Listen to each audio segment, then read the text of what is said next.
it's CherokeeStarfish, and welcome back to Count Choco's continuing adventures in Disciples' Sacred Lands. When last we left off, we had just gotten our first werewolf. Y'all decided to go with the dragons and doggos combination, and so even though it was quite expensive, we have finally constructed our werewolf's den. And we now have a werewolf in our party, as well as a Doom Drake, which is going to need quite a few experience points to level up. Not as many as Count Choco himself, well, a little more than him, but he's ahead. So it's kind of evening out. Likewise, the next building we're probably going to have to build is the upgrade for our Warlock, our 3rd level mage trainer. And we're going to have to decide what that's going to be, because we do have an option in this scenario. The Necromancer, as some of y'all mentioned last time, has more hit points. We've got immunity to death over here, and we deal more damage, 45 versus the Warlock's 30, which is a significant increase. If we go with the Wraith only gets an increase to 40, and HP actually stays the same. There's no increase. But the difference is, instead of being immune to death, the Wraith is immune to weapons, which means that he can actually go in the front row with our werewolves if we decide that that's what we want to do. So it kind of depends. We're already going with werewolves. We could go with necromancers to keep him in the back row and put a second werewolf up front once Count Choco levels up again and is able to select leadership 5. Or we can put our wraith up front with the werewolf, where he's not going to take a whole lot of damage, and we could take our specter that we have already leveled up, because that's a pretty powerful combination as well. So that way we have 3 people using death damage to hit the whole party, 1 solid melee fighter, 2 people in the front who just are immune to 90% of attacks, and we still have a powerful single target paralysis attack. So something to think about as we approach 475 XP for our Warlock. We're going to have to figure out what we're going to do there. For now, though, speaking of experience points, and speaking of growing, there we go. It's definitely time to grow our wasteland out this way, and we're going to have Rodney here claim this infernal mana for us. Now, let's see. We have a couple things to do here. I cannot remember if we already sent someone in to look at that other ruin, this one here. I feel like we did, but I can't remember what's in there. And I just spent our money, so we're not hiring a thief this turn at least. We'll go to that one just because it's easier to get to that one and then get back to the capital. Let me save our rod so I don't have to do that again and take a chance on forgetting. And then let's pop in here and have Count Choco say hi to the unsuspecting occupants of this ruin. Ooh, okay, who turn out to be a hill giant and a dwarf. Yeah, honestly, I mean, because if you look up the lore, then, you know, well, Disciples 1, Disciples 2, that story stays the same, which is generally that, like, you know, Mortis v. Mountain Clans. But yeah, if you dig into the lore, I mean, Wotan, I guess he wasn't being malicious, but he was being an asshat when he killed Galleon. And so Soloniel, which is Mortis's original name, was completely justified in wanting to serve him a little justice. Unfortunately, you know, with the Alkmaar, she just took it too far. And speaking of taking things too far, okay, so here is a perfect example of what we were discussing last stream with the werewolf. This is not a weakness of the werewolf per se, but he's immune to weapon. Notice that the hill giant still has a source of earth for his attack. That means he can, in fact, hurt the werewolf.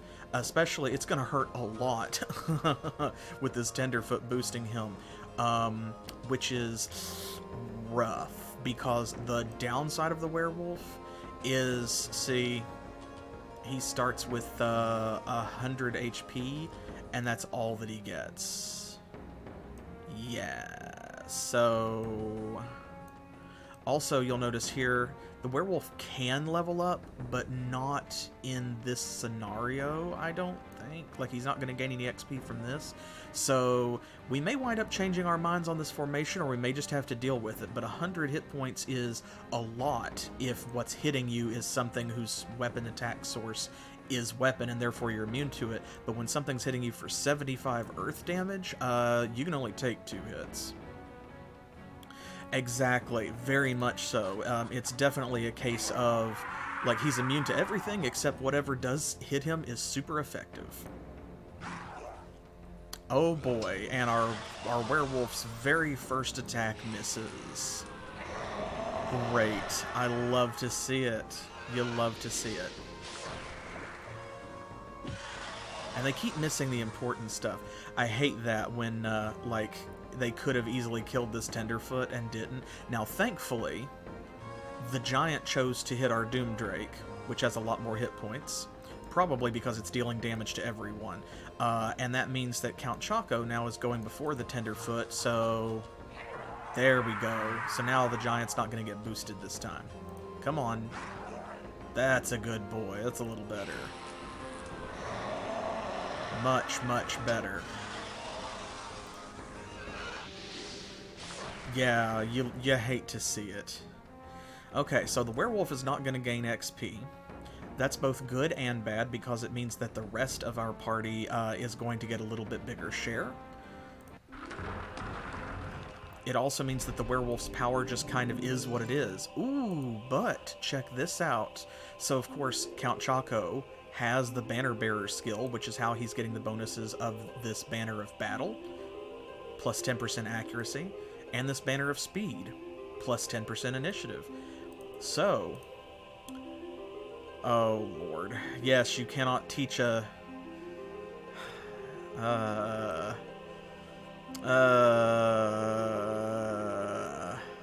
I just aged 7 years, thank you.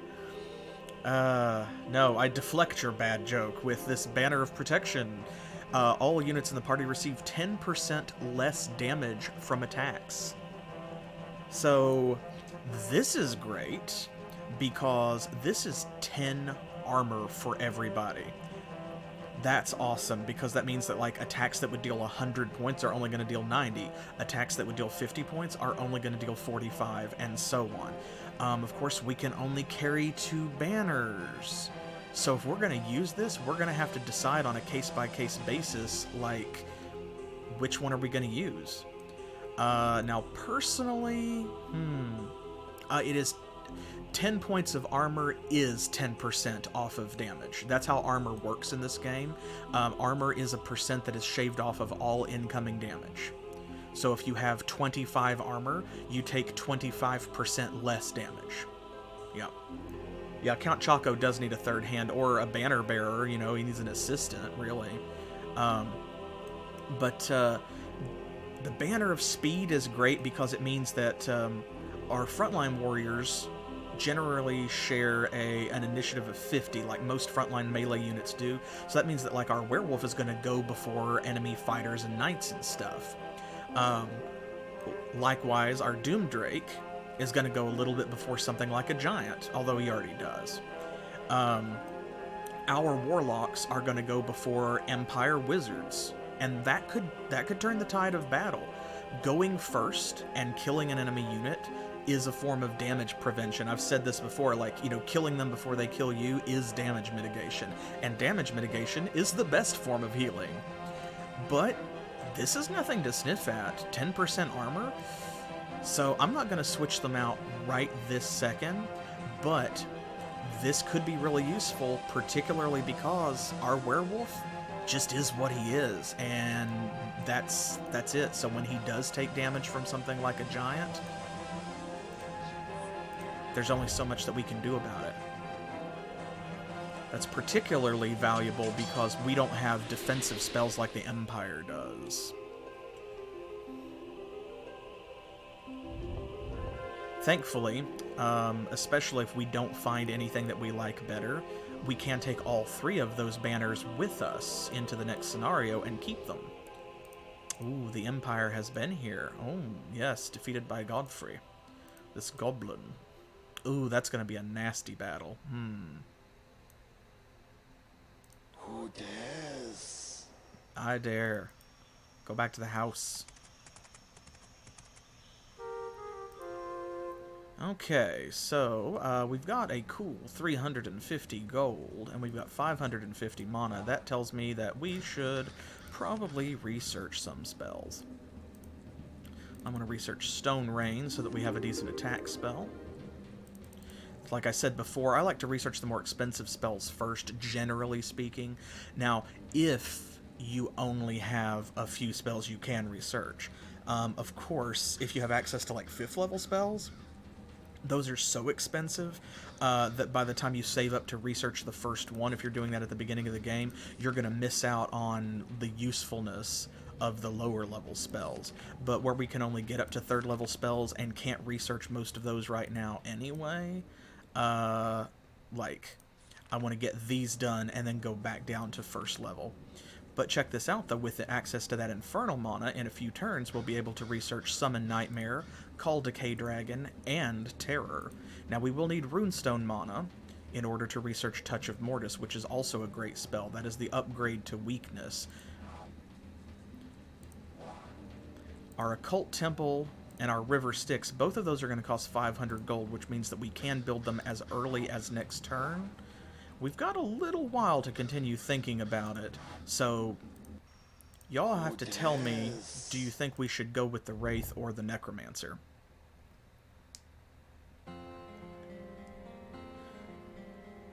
Okay. What that means, though, is since I'm probably not going to build it this turn, we are safe to go ahead and I'm going to spend a little bit of our money to heal our Doomdrake, because he doesn't have a whole lot of damage left. There we go. And that way we can get right back out to it. I think I'm going to go hit that other ruin next, because we want whatever is in there. Oh, hey. So, here's something we haven't seen yet. Let me see. Okay, I'm going to edge up to this, and hopefully Rodney won't get ganked. So this, see the shop icon there, the cursor changes to the buy cursor. This is not a shop. Notice the targets there. Of course, it's indiscernible unless you right-click on it, and then it tells you, you know, Gogar's Camp, how may I help you, stranger? So this is something special. I'll show you next turn when we get there. It's a different kind of shop, where they're not just going to sell us healing potions and staves. Okay, what's in here? Oh, this is easy pickings. 2 rogues and an archer, or 2 thugs and an archer. That archer has a nasty surprise coming up. There we go, see that immunity? They're not immune, sadly. Boom.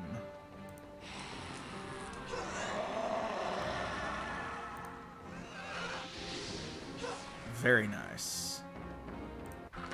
See, that is why a front row full of werewolves is exceptionally advantageous. Okay. Our bear will be able to hit that Doomdrake because, of course, since he's by himself, they put him in the middle. But I don't think that he can take us out before we take him out. And even if he does, the capital's right there, so screw it. I'm gonna go for it. Ooh, I heard a lightning spell going off.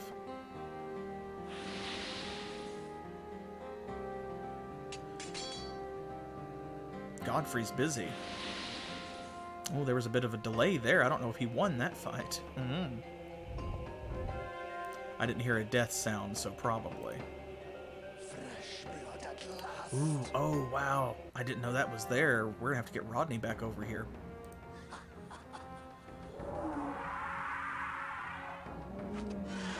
$46. See, this is one of those places where the armor would be better than the initiative, because like there's only one unit and he's got so many hit points, he's gonna get to go. So it's less a question of what order we attack in and more like how fast can we kill him before he kills us. He's only gonna get 2 hits though regardless. But that's what I mean by like those banners where they give whole group benefits. It's kind of a case-by-case scenario. Okay, yeah, Rodney's definitely have to come back over this way. I think we're good to go over there and hit that orc without resting first. And he's at 348 of 1200. Man, he's getting there. He's almost a third of the way. 152, 278. Okay. Oops.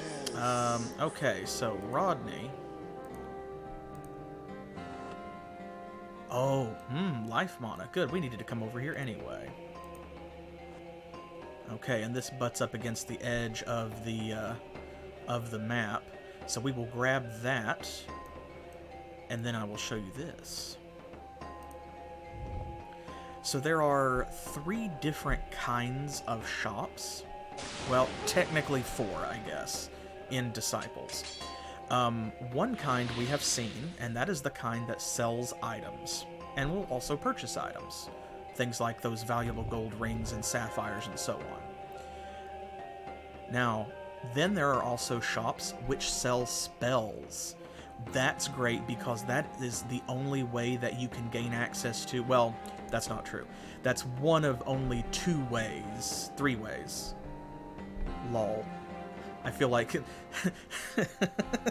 like that Monty Python skit, like the Spanish Inquisition. There's 1, 2, no, 4 ways. No, so there are 3 ways to learn spells from another civ. One is that you can actually trade them in the diplomacy screen. If you have an alliance with somebody, you can buy spells from them and send spells to them, as well as just gold. One is if you destroy an enemy capital, which is very hard, as we've talked about before, one of your rewards is you will learn some of the spells that they have researched. The other one is you can purchase them from shops. Okay? Then, there are also shops which sell mercenaries. Mercenaries, of course, it's any unit that the scenario creator or the dev put in there. You pay an arbitrary amount of gold and you buy that unit just like you were hiring them into your party. That can be really cool because it means that you might be able to pay like 1,800 gold in one scenario, for example, to purchase an angel, which is the highest level frontline fighter of the Empire, and then you don't have to level them up from a fighter or anything like that, and you can have them even if you are playing the Undead Hordes. So you can get units from other civs that way, or just powerful units without having to go through the intermediary stages. Then there's this type of shop. This is a trainer. Ta-da! You can literally just buy experience points.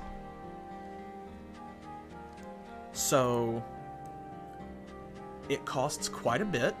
Notice she only needs 100 XP to level up, but it was going to cost almost 400 to purchase that. But that's a great way to spend money that you don't need towards the end of a scenario. Like you're coming up on the end of a map, you're about to beat it and move on, and then you have marked all of these gold mines and have nothing to spend it on because you've built all of your unit evolution buildings in your capital. Right? You don't need that money anymore except as a way to pay for healing and resurrection in your towns when and as that becomes necessary. So what do you do with all of that cash that you've built up?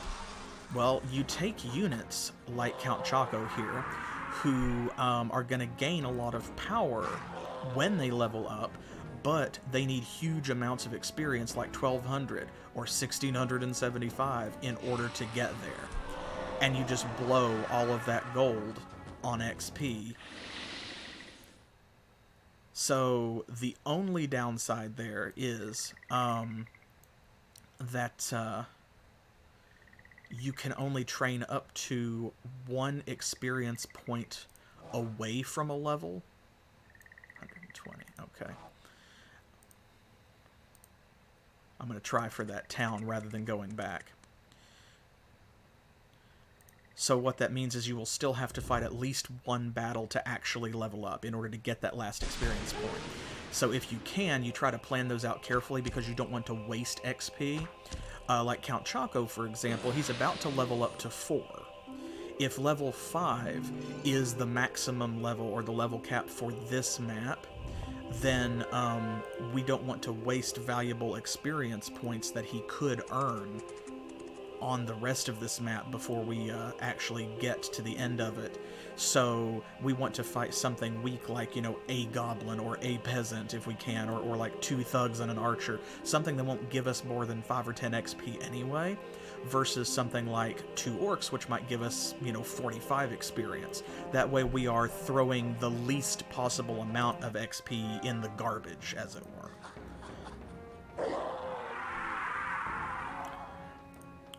Okay. This battle's going to be interesting because we have 3 people who are hitting the whole group, and none of them can damage this guy in the back row here.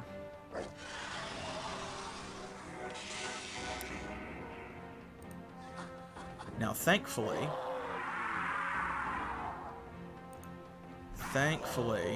come on, come on, come on, yes! There we go, that's all that we needed.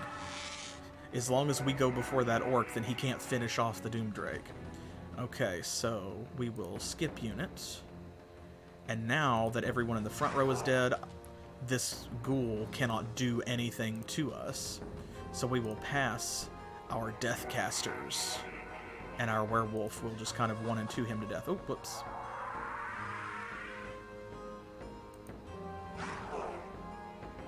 Couple more hits, come on. He's gonna go. Count Choco's gonna go. Werewolf is gonna go. It's gonna take 2 more hits. Good lord.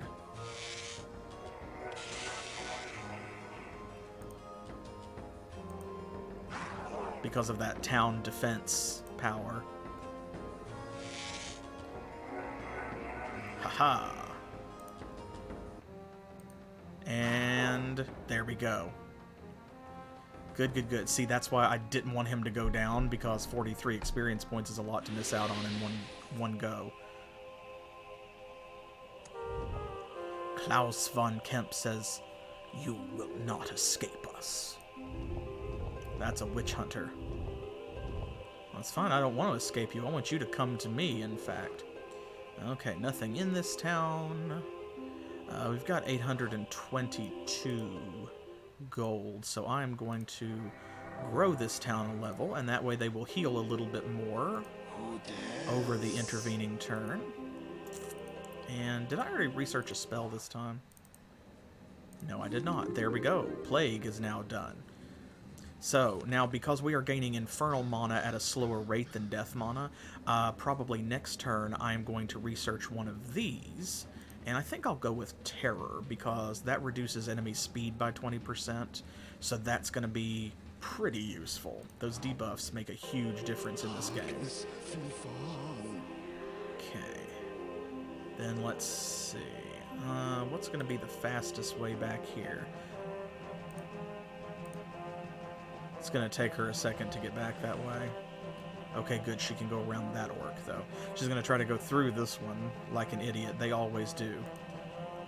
The pathfinding in this game is not terrible because it does try to stick to the roads and avoid water and trees where it can, but it will absolutely drive you straight into a fight if it has the opportunity.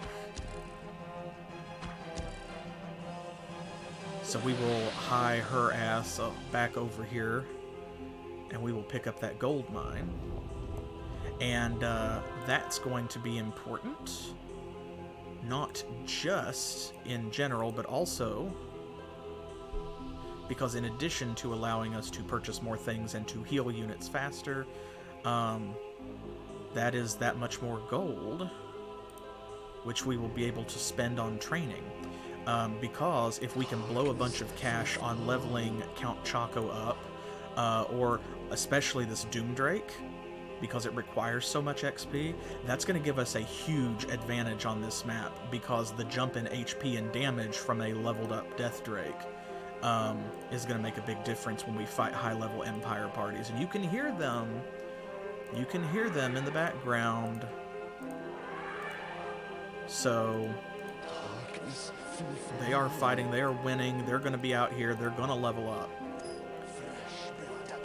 Now these fights, of course, are going to make it cheaper.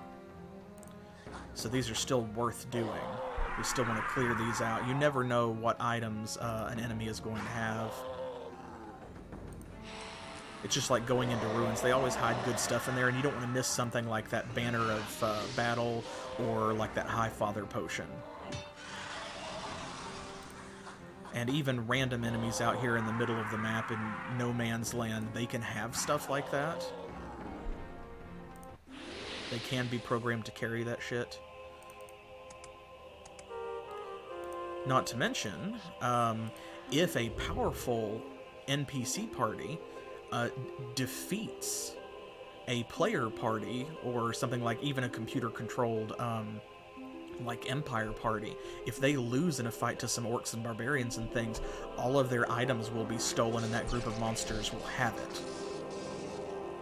So there are a lot of good reasons to just clear out as much of the map as you can. On the other hand, a side benefit of paying money to level up characters like Count Choco means that we can also spend less time fighting those random encounters, so we can get through the map faster. And that's also great. Like if we know that there is nothing else, or if we've just been at it for a long time and we're ready to move on from this map, then, you know, we can get the heck out of Dodge.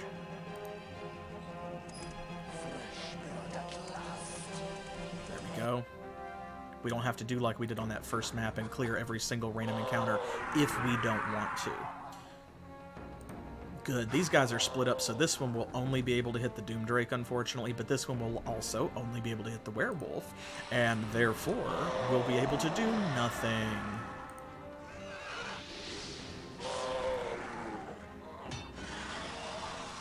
The Doom Drake being vulnerable is balanced by the fact that they've got enormous HP. Boom.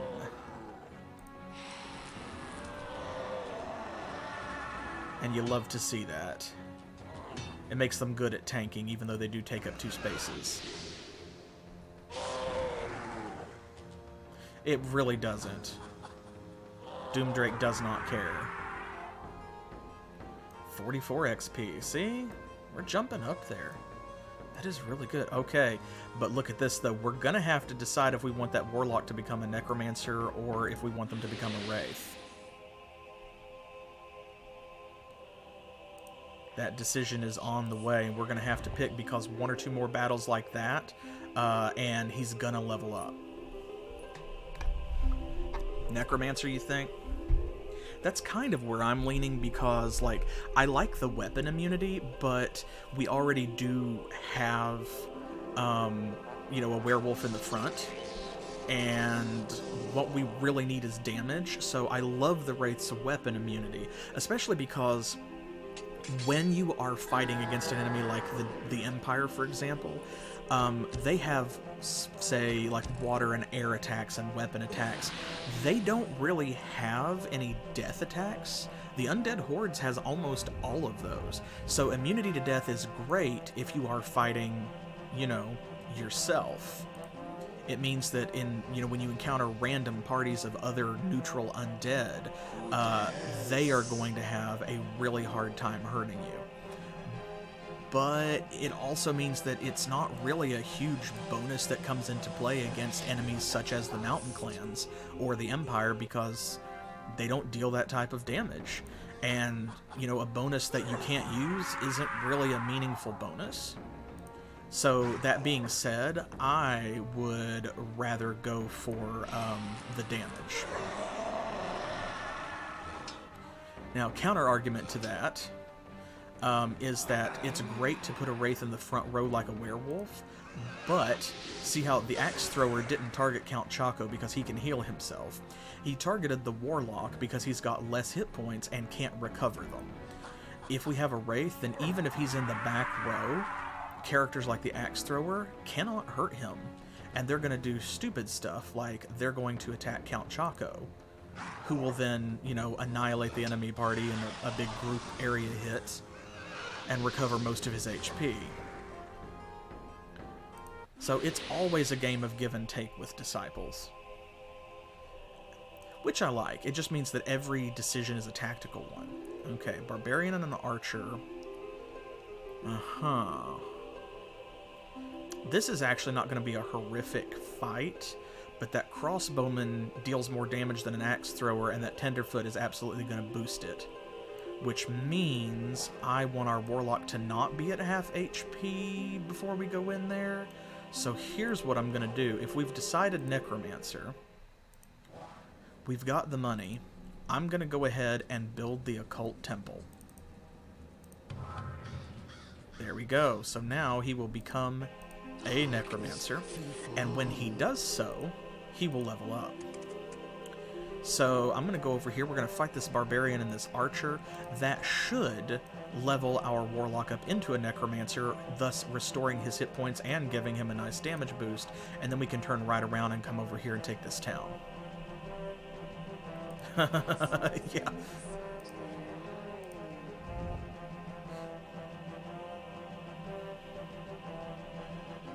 Also, I need to come back down here and get that guy because he's guarding a treasure. I just wanted everybody at full HP before we did.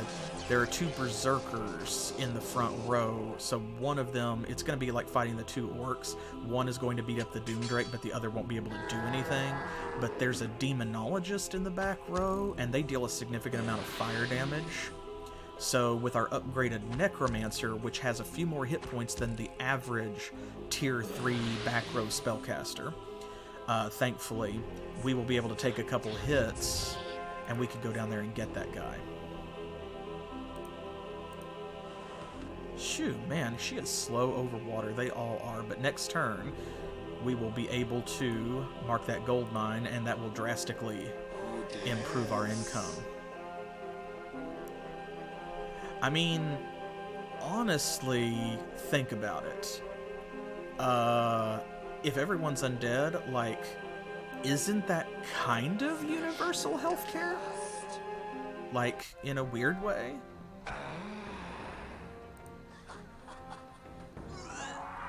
Okay, that's almost killed him in another hit would. But it's okay, because we have 3 people who hit the back row, so that Archer's not going to last. What really sucks is that the Barbarian deals 80 damage.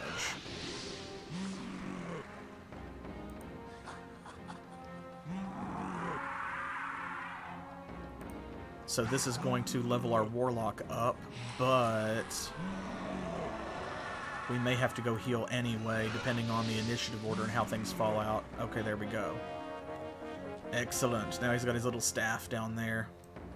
The Necromancer's experiences have increased his power over death, thus dealing more damage in battle. Cool. And now he has immunity to death as well. So, the Doomdrake's going to have 131 HP going in. I think he should be fine, because that Dwarf is not going to deal a lot. And with all of us hitting, they might only get one hit because they're kind of slow. So I'm going to save it first, but then I am going to try it. And we'll see how we do. The worst that happens is we wait a turn. Because he's going to shoot the Necromancer, I'm pretty sure. Now, if he's really smart, he would shoot the Doomdrake. But we'll see how smart he is. Oh, that's a shame. He didn't hit the one that matters. Okay, we knew that was going to happen. Boom.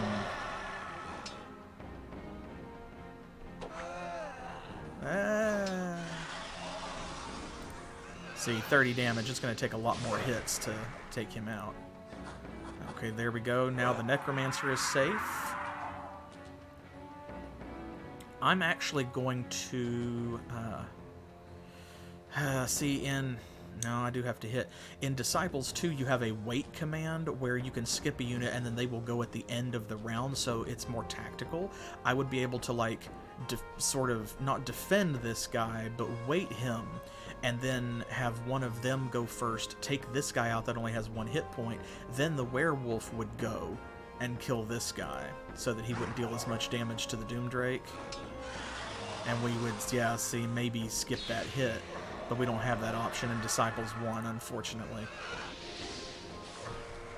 Disciples 2 works on all of the same, like, basic principles. There were just a lot of quality of life improvements. Okay. We've got a dwarf and an axe thrower. The axe thrower should only get 1 hit. He's got 58 HP. They've got 71. We should be okay to take that town next turn, I think. Oh, wait, before I skip, let me go ahead and... because I think I forgot that last time. Who dares? That's okay, though. I like to alternate turns on spells that require multiple forms of mana, because these are always, like, further out in the middle of nowhere on the map, like, away from your capital, and therefore harder to defend over time. Because you have to keep running out there and killing the enemy's rod-planting heroes. And so, that means that it's nice to sometimes alternate turns, so you can build up a stock of mana, and then, let's say that an Archangel comes down and breaks my rod, and I lose control of that Infernal Mana Crystal, so that I stop getting new Infernal Mana every turn until I go back over there and steal it back from the Empire. I will still have enough mana banked that I can cast a spell such as Terror 1 or 2 times on the way over there as needed. So, like, that's why I'm not going to research one of these other spells right away. I'm going to go back over here, and I'm going to research... let's see, we got weakness. I'm actually going to do Rust, just to have it in our repertoire, because the Empire does have access to some units that have armor.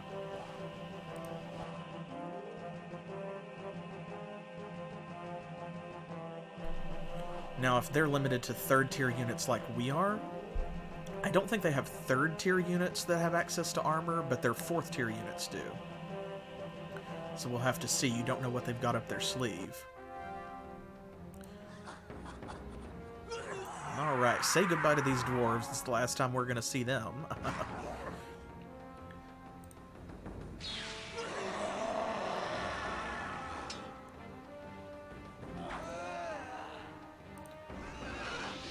Boom.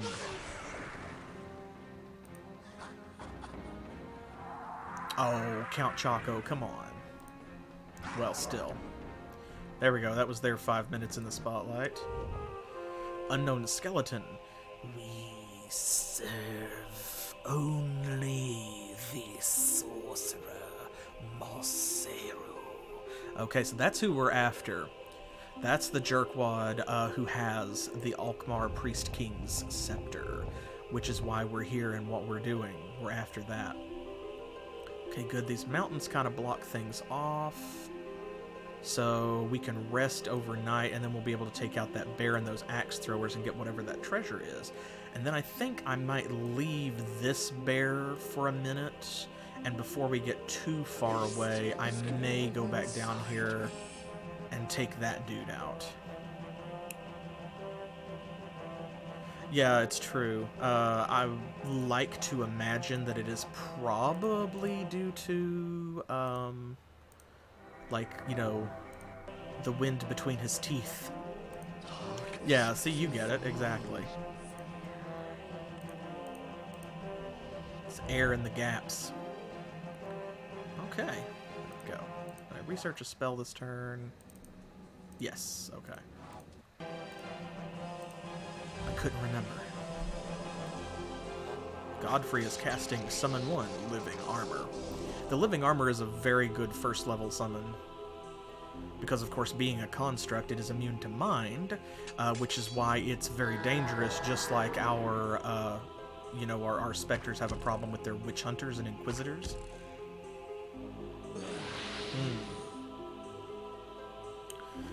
This is a bigger map, if you can't tell, than the first scenario in the campaign, so he is doing just as much as we are, if not more, to clear out his section of it.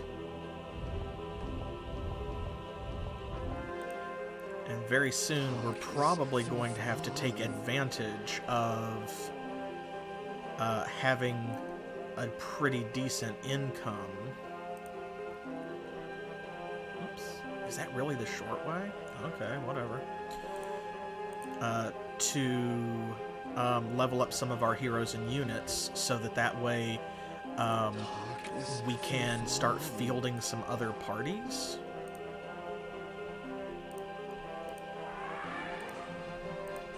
Let's see. Yeah, we'll heal as much as we can, and that should be good. It's just 2 axe throwers. Even though the bear is absolutely going to hit the Doomdrake. But yeah, we're going to need to protect our frontier, and so probably like right here, we're going to have to hire another party and start leveling them up. We had Ms. Dark Soul for free in the last map. Maybe this time we'll have to try a Death Knight. They're great for mobility, and also it saves a fighter in the front row, which is awesome.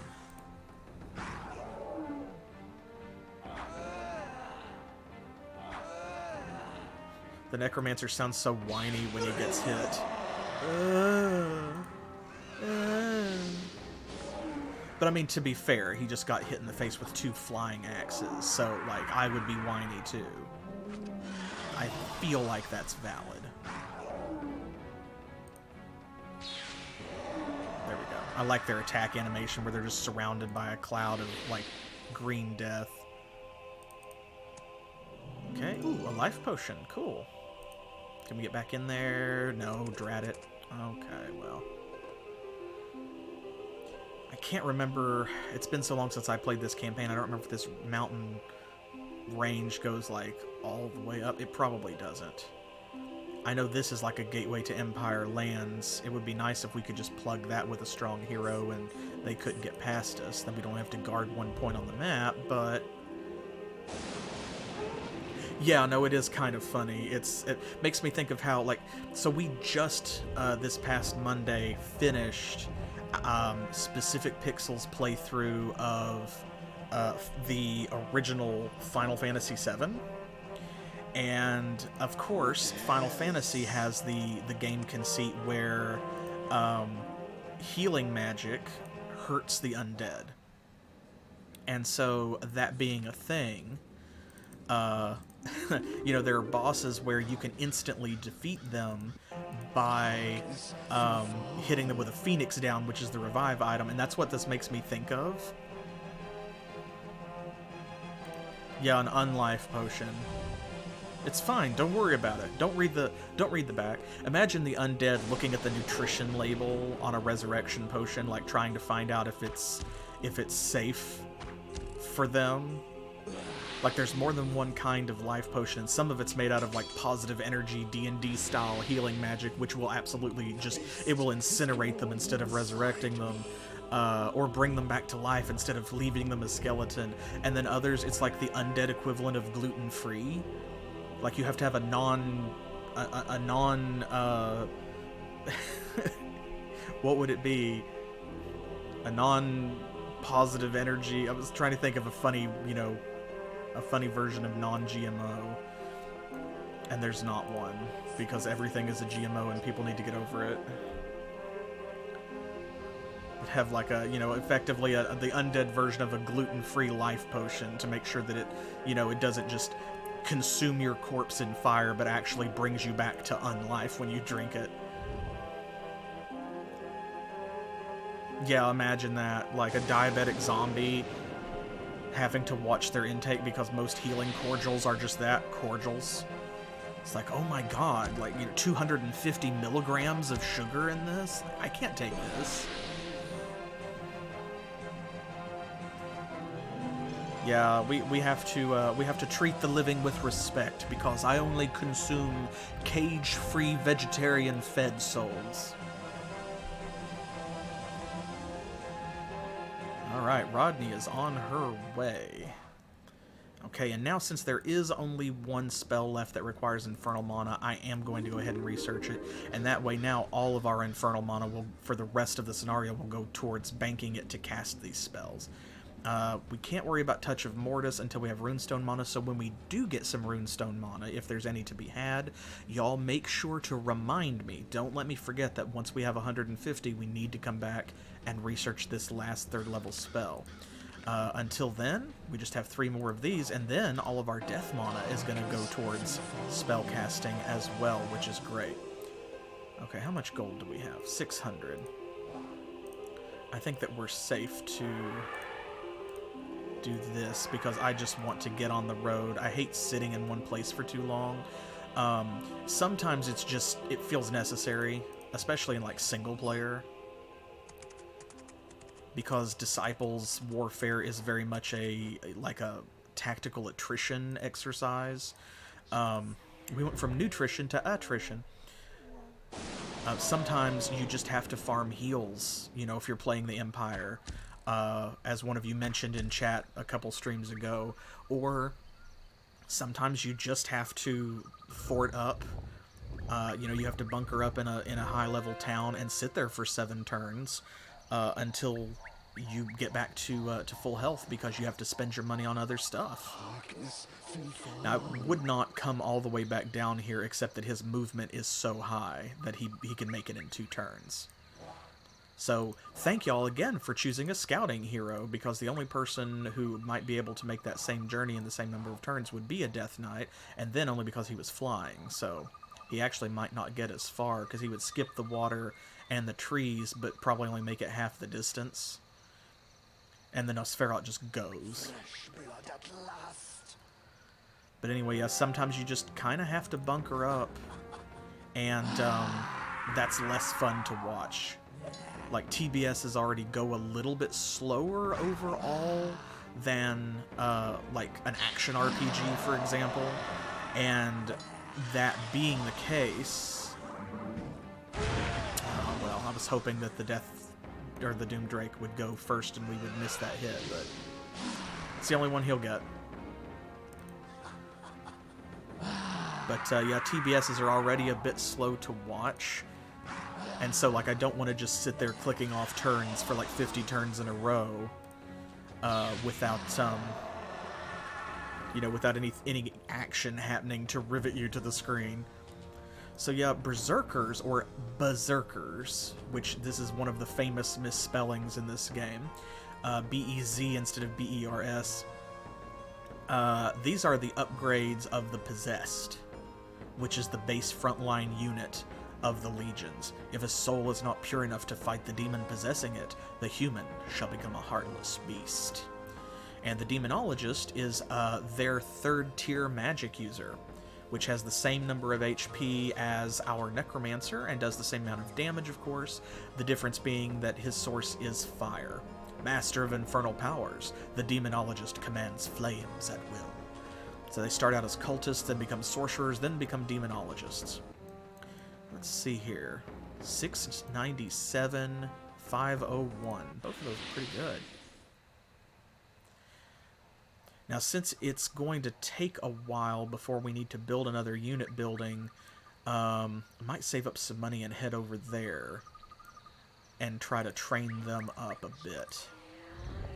Of course, it costs more to buy experience for higher level units, so that means that, like, it will cost more to level up a Doom Drake at a trainer than it will a Wyvern, and likewise, because Count Choco is already level 3, he will be more expensive than a level 1 hero, you know, both because he's higher level and the price increases per point, and also because he just takes more to level up.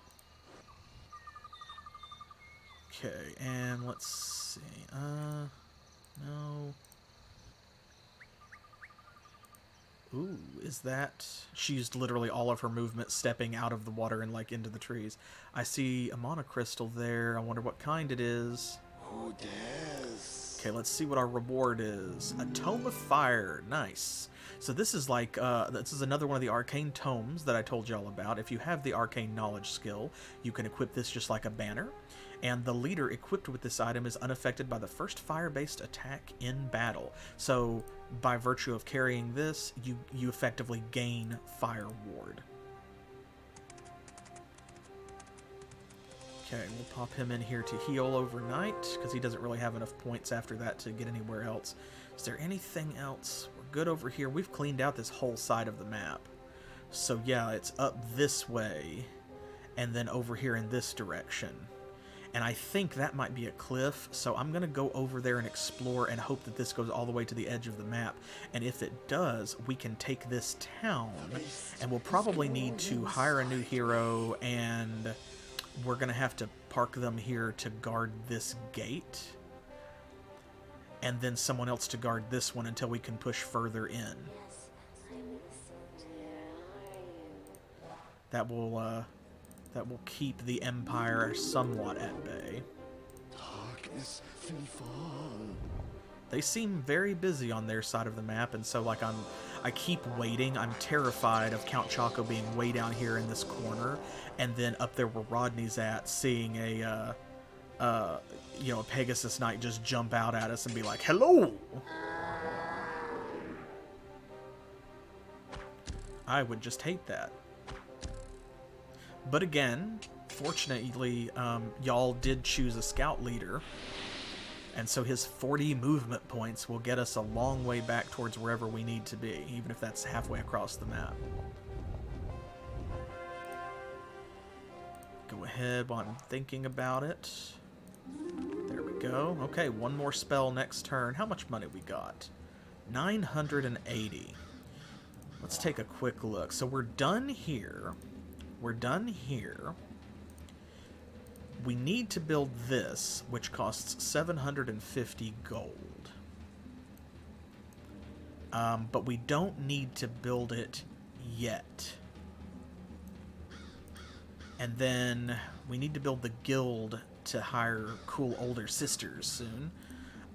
This we can leave until we actually hire some warriors and need for them to level up, but we need to keep those prices in mind.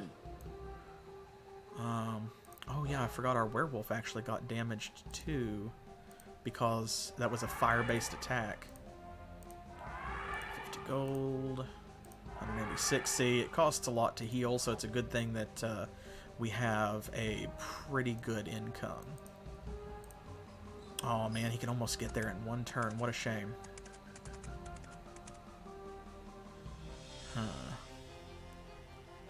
I'm tempted to go take the town first.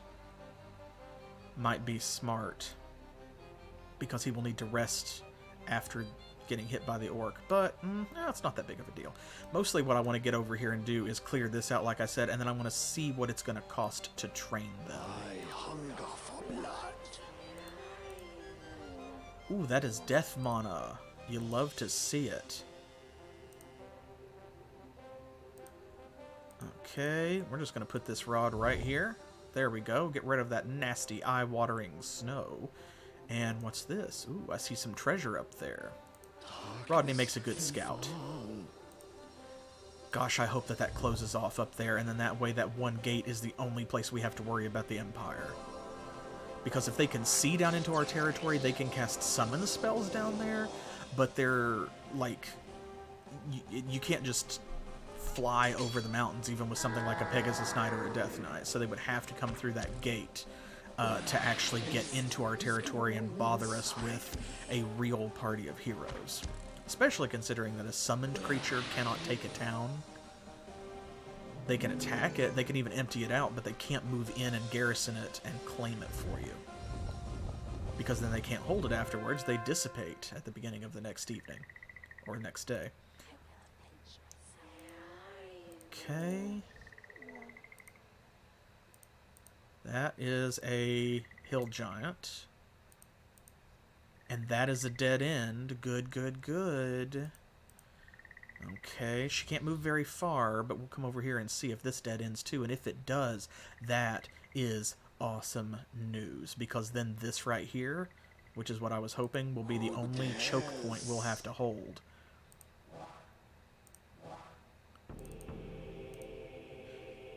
Good, good, good.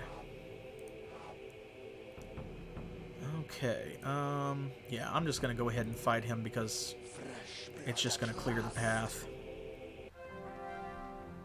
And once again, that ghoul is not gonna be able to do a whole lot. I could switch the werewolf and the Doomdrake out so that the werewolf would be able to hit this guy, but frankly, because all the ghoul can do anyway is paralyze a single target, that means that we want the orc to go down first regardless. So if I did switch them, like, he would still be hitting the orc. There we go. See, and now this guy's powerless. It'll take several turns for our werewolf buddy to take him down, but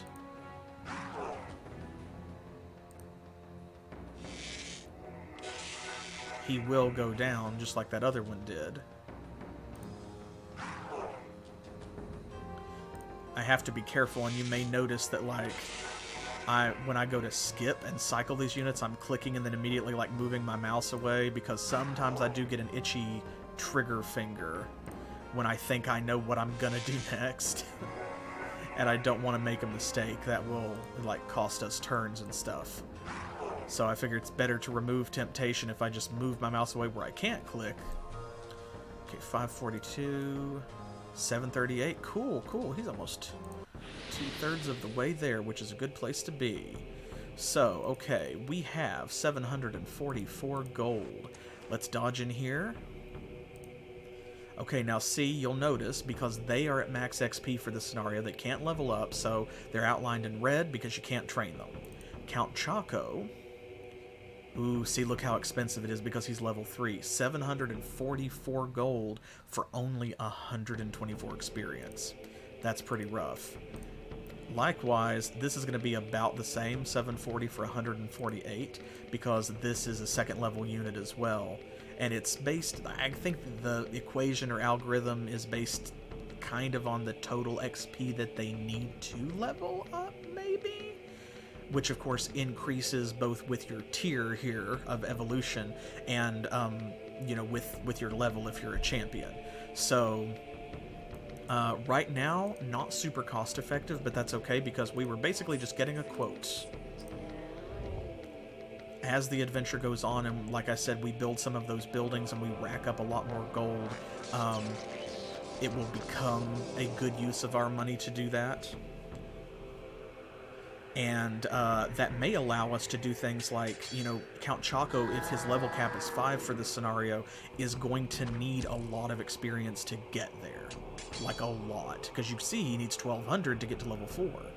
So that means that there actually just legitimately may not be enough experience among neutral NPCs on the map and ruins and things for him to do that naturally and organically. So without farming the Empire, we may have no choice but to train him if we want to reach that point. So it will allow us to do that when otherwise we wouldn't be able to. The Count must feed, it's true. And wonderful, wonderful, this is also a dead end, guarded by a rock giant. Excellent, so this is free XP. And Rodney can come back down this way. You love to see it. Awesome, so that is exactly what I wanted. That means that we need to take this town, which is why it's so heavily guarded by an ogre and stuff. And then when we do, this is the only choke point that we need to hold. Thankfully, we've got 3 werewolves, 2 ghosts, and a vampire already holding it for us. So, that's a lot of experience, and I don't want the Empire to have it, but it also is going to be a hell of a fight to get through there for the Empire, because their frontline units are not going to be able to do jack shit to those werewolves.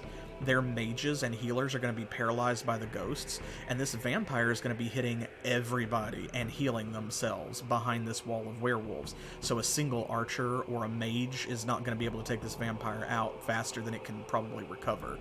Therefore, this is kind of like a mini boss fight. So that will plug that gap quite nicely while we finish our business in other parts of the map. Ooh. So we don't have to worry about the Empire hopefully sneaking through there while we're not paying attention. Okay, what do we get here? Ah, 2 berserkers and a witch. Okay, well, you're dead. And we see over here some lava. Some hellscape, whatever you'd like to call it. This is Legion's terrain here. That's going to be a dungeon back there. Good. Okay, so the berserkers we've already seen. This is the witch. Okay. So, much like the mage line in the undead hordes, where your warlocks can become either wraiths or they can become necromancers, which then go on to become, like, you know, vampires or liches or whatever. The legions are also a very magic-heavy civ, and they have a branching tree for their spellcasting units as well. So their cultists, like I said, become sorcerers, and then sorcerers can become either demonologists, which, like the necromancer, continue to increase in fire damage and hit points, or they can become witches. Hidden in the depths of the forest, evil witches conjure the forces of evil to terrify enemies. If they cannot flee, they will paralyze. So, they are like the Baroness, which is the rod-planting hero of the legions. They have a mind source attack that inflicts fear on an enemy unit. So if they hit us, the enemy, or the target that they hit, will attempt to retreat from battle. If you are in a place where you cannot retreat from battle, such as defending a city, then instead of inflicting fear, their attack will inflict paralysis like a banshee or a ghost.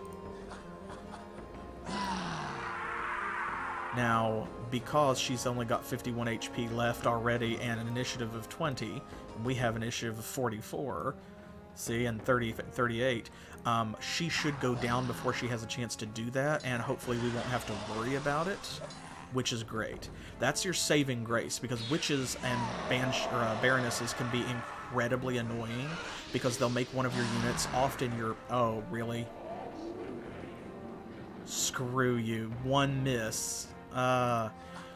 Well, so they can make a unit, usually a champion, run away from battle, and when they do that, what happens is that unit doesn't get any experience because they left. So let's hope our Necromancer here can finish this fight. If he hits both of them for full strength, then our Doomdrake has not run away yet, and will still get credit for the fight. Come on. There we go. Good. Necromancer pulls it out, and we get 39 XP. Now see, if he had missed one of those, then our Doomdrake would have run for it.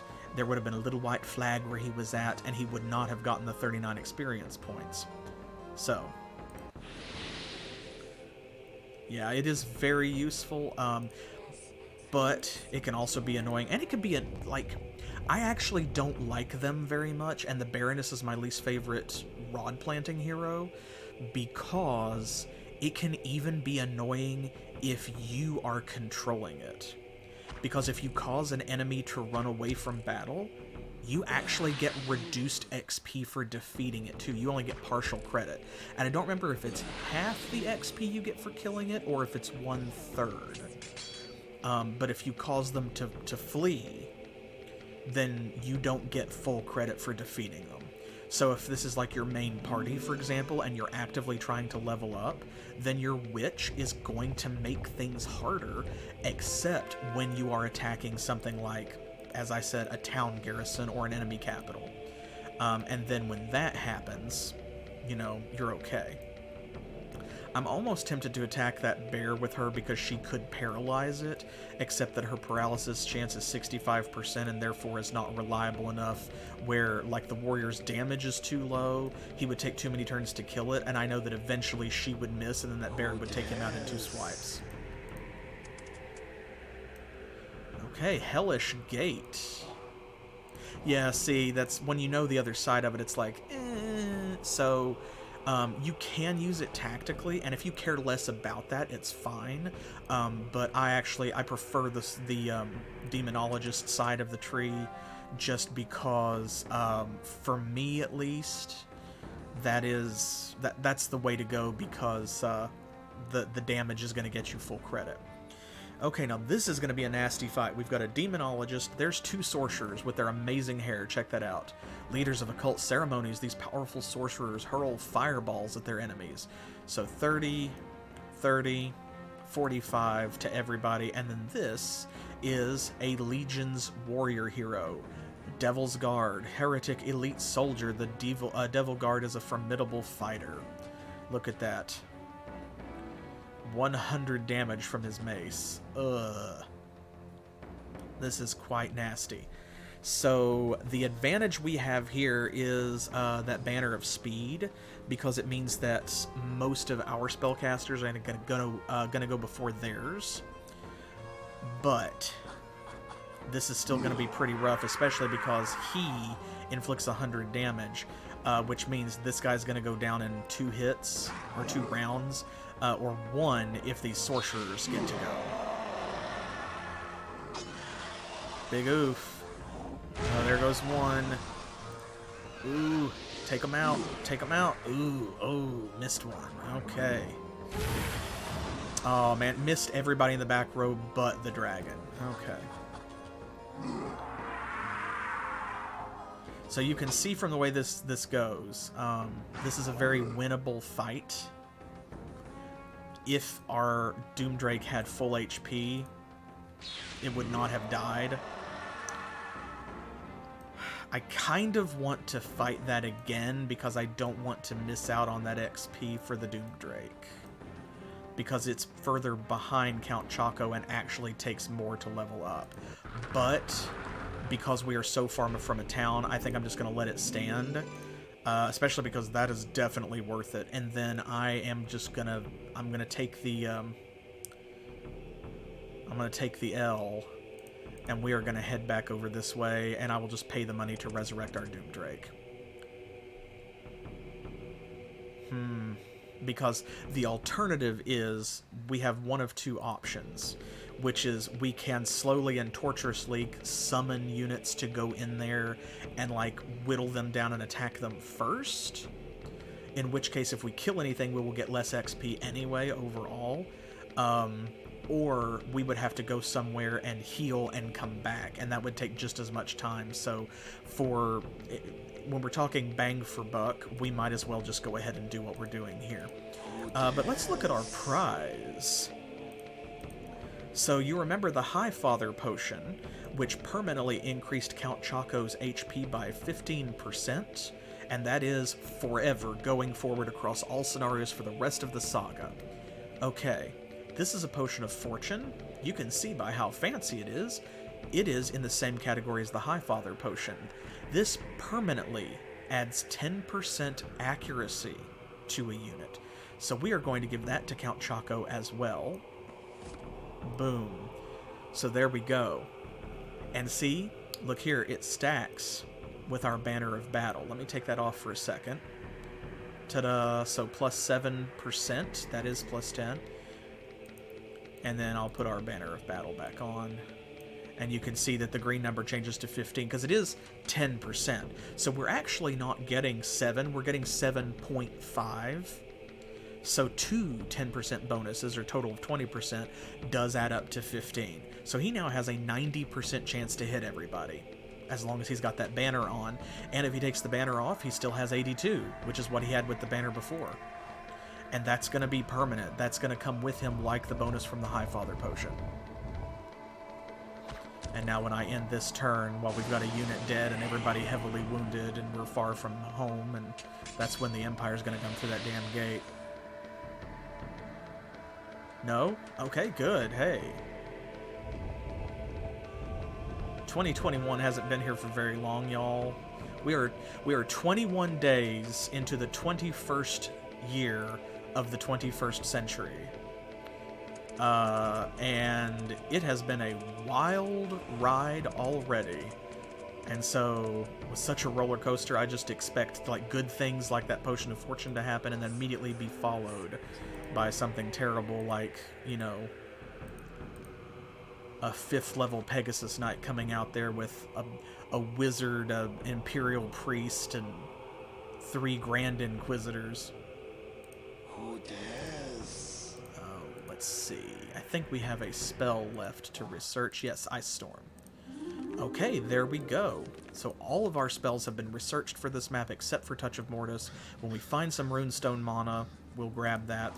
Usually, if you have access to a level of spells, the map will provide you with the resources you need to cast all of them, but that is not necessarily always the case, so it may be that we won't find any Runestone mana on this map.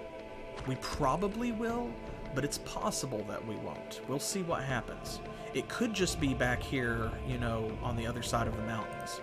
Which I notice, for as incredibly busy as old Godfrey seems to be over there on his side, notice that this is all still neutral terrain over there in this northeast quadrant. So I don't know what's going on over here, but he's either not doing as well as it sounds like he's doing, or there's just a lot to do in his section, and he's like over on this half of the map, or this western third.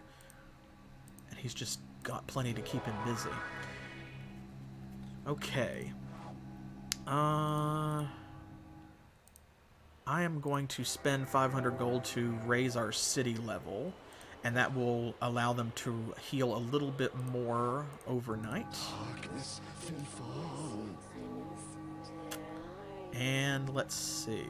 This is already mostly wasteland thanks to our 2 rods and our town have met in the middle. They've all joined together, and it's really pushed it quite quickly out this way. So even though we don't control this town yet, and you can see from the neutral terrain around it, we still have got whatever's going on over there. So I think what I'm going to do is I'm going to come down here and park old Rodney down next to this shop, because I forgot what's in there. And if there's anything good, we'll just kind of leave her here, and that way she can run interference if the Empire does come down this way. But also she can play Step and Fetch It, where if there's anything good in that shop, then she can pick it up and try to run it as far as she can towards Count Choco, so that he doesn't have to go as far back to get it. Ooh, hey. Okay. So see right there, that little bit of green? Right there at the top of my cursor. Okay. Godfrey might be a guildmaster leader, because I hear some very busy thieves. On the other hand, the AI loves thieves regardless of what leader type they are.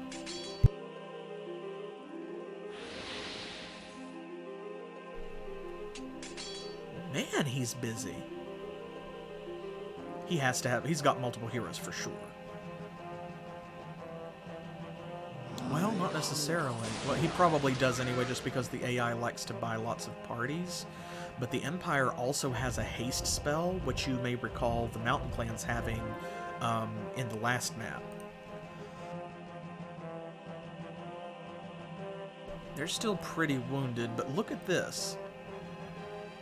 We finally see a little smidge of grass over here, so that tells me he's either sent an Archangel all the way over here to get that Infernal mana, which is most likely, or his capital is like on this side rather than over here, and that's just finally has grown out this far. Because I was just pointing out that this was all still neutral terrain, and then suddenly grass.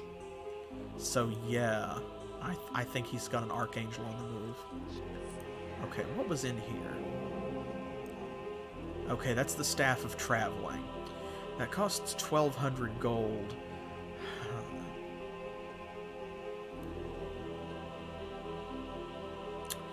We have a bunch of life mana because we have had that crystal marked for a long time. I think. Yeah, something sneaky is definitely happening over there. But I think that when we hire a hero to guard this pass, I am going to hire a Lich Queen, and we're going to save up and buy that staff to go with her, so that we can use a bunch of this life mana that we have banked to cast haste on Count Choco. when we need it. And that's going to be expensive, but it's going to be worth it because 50% of his move points is the same amount of movement points that any other hero literally starts out with. And since we're Mage Lord, we can use that staff twice per turn, so he basically gets 2 turns. He gets to go twice. Question is, what do we do with him right now? How far can you get up here? Can't move the whole way, but you gotta go sometime. I'm gonna go ahead and let him head up this direction because we have cleaned out our entire bottom half of the map here except for this section, and we have 2 decent battles going on up here along with some unknown treasure. I want to pick those up, and we have quite a bit to go on our Doom Drake, especially since he missed out on that last fight. But look at this. Count Choco is almost ready to level up. A couple more fights, a couple more decent fights like that one we just did, and he's going to be ready. So if we go through all 3 of these and use this town as a base to heal, I think he's going to be level 4, gang. I think we're just about there. Then we'll find out if our level cap is going to be 4 or if it's going to be 5. If it's 5, that's awesome. That's our project for this map, because we definitely want to get him another leadership slot if we can, and then put another werewolf in it, considering that we decided to go with Necromancer.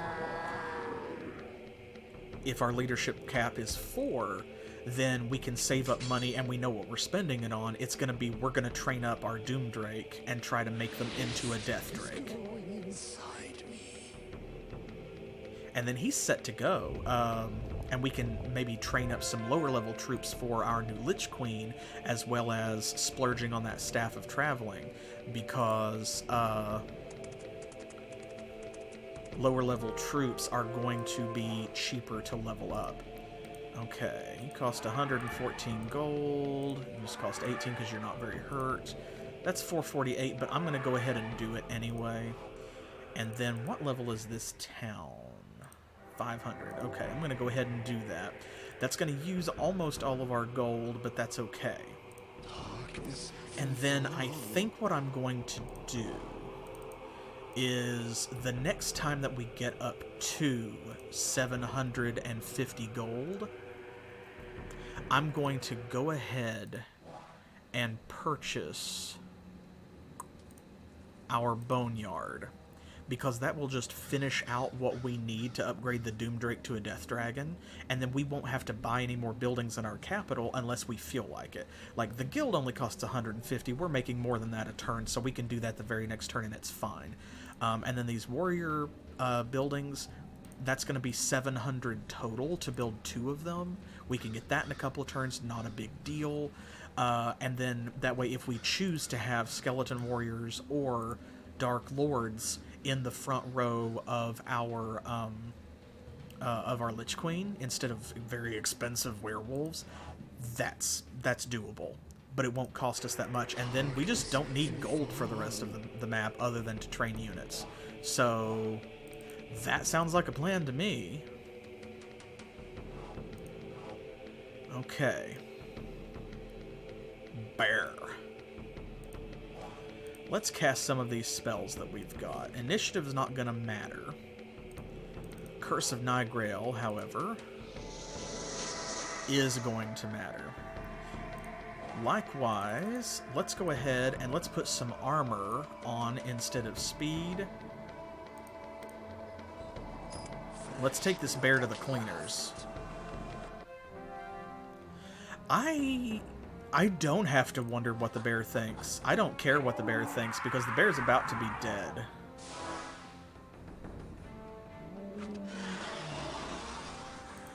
This bear is about to go to bear hell, and it can contemplate its life choices there.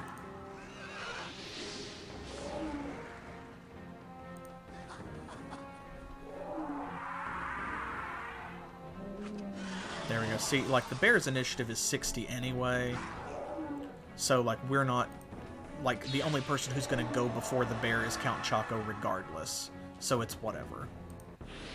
Initiative doesn't make a difference in that particular fight, so the armor helps. Because now, we can either go back and heal just a little bit next turn and then go forward, or we can skip the healing and we can go up and take another unit up here to the north, which I think is what we're going to do.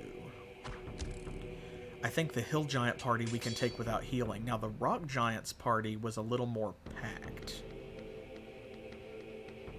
And also, considering that his attack source is Earth, just like the Hill Giants, he can hurt our werewolf, and that matters. We have to take that into consideration. Man, Godfrey was thinking hard there. He is a busy little bee.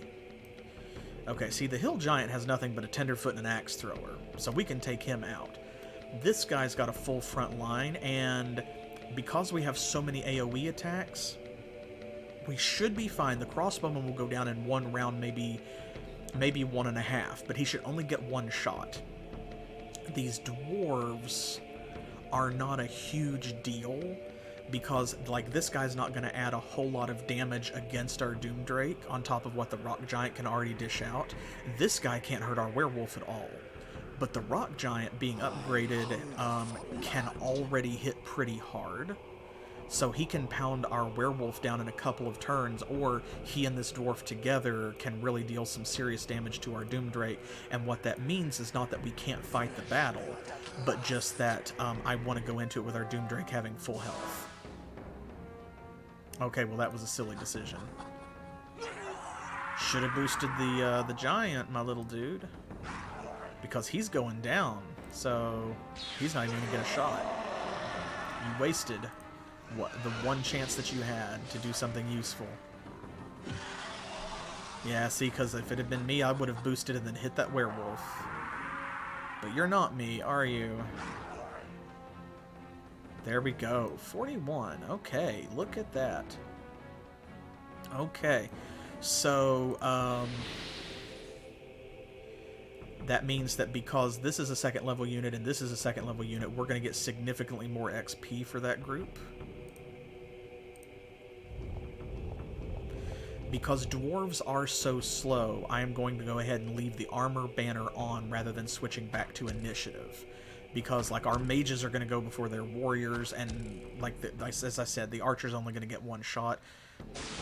The Tenderfoot hopefully should go down in the first round, which means that they're only going to get to boost once, and it's probably going to be the Crossbowman, which means that on round 2, that's not going to be an issue. In fact, we almost, if I reduce their damage and their accuracy, we might be able to just go over there and take them out. I think I might try that. I'm going to save it first, but then if we debuff them, we may be able to just go over there and take them down. What's in here? Tome of Air. Okay, this is the same as the Tome of Fire, except it gives you Air Ward. That is much more useful against the Empire, because the Empire's mages deal air damage. On the other hand, the Tome of Fire, of course, is going to be much more useful against the Legion sorcerers that we have to fight. Okay, he's got 154 hit points. He should be able to take at least 2 hits from the giant, even if he's boosted. So, here we go. I'm going to save.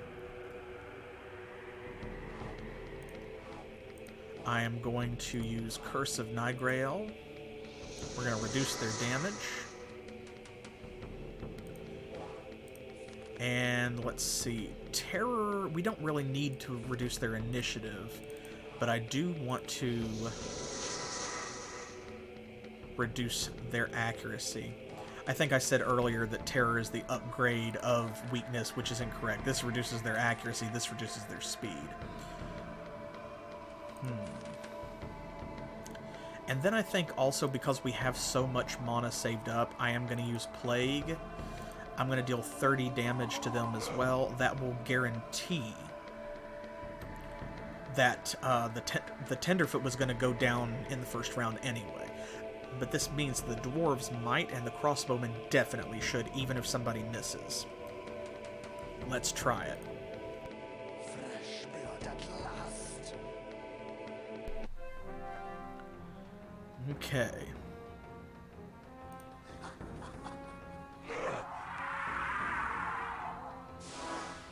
Oh, and yeah, I'm sorry, I just saw that message, but yeah, no, absolutely, there's no question in my mind that the bear is going to bear hell. I mean, he's out here fighting the undead hordes, so, right, if Mortis was right, if Mortis did nothing wrong, then the bear cannot oppose her and, you know, go to bear heaven. Okay, good. See?